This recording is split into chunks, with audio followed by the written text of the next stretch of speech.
Voy a enseñaros cómo crear una ISO para vuestra máquina virtual de manera gratuita. Lo que vamos a hacer es dirigirnos en Microsoft.com en el apartado de descarga de software Windows 10. Si no lo encontráis, podéis buscar en el navegador, buscáis descargar Windows 10 y lo más seguro es que os aparezca como primer enlace como a mí.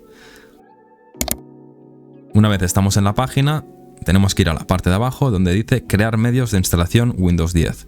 Esta es la herramienta que necesitamos. Voy a descargarla. La he descargado ya varias veces, así que bueno, voy a volver a darle.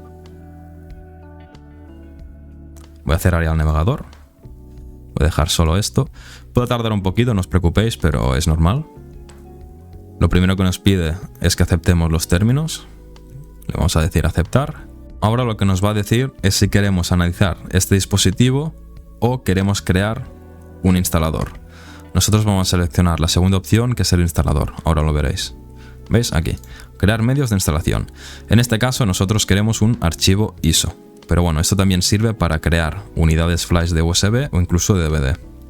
Vamos a darle aquí, segunda opción, siguiente.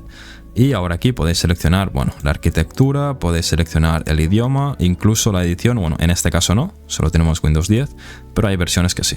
Yo le voy a dar las opciones recomendadas. Es decir, por defecto. Aquí, como veis, tenemos las dos opciones, que sería unidad flash USB o archivo ISO. Esto sería para crear un instalador de Windows a partir de un USB.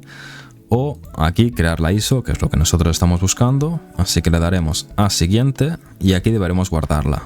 Yo en este caso ya tengo una guardada, así que voy a ponerle, por ejemplo, Windows 2, por decir algo. Y vamos a darle en guardar. Ahora va a estar cargando un poquito. Es como veis aquí, descarga de Windows 10, progreso.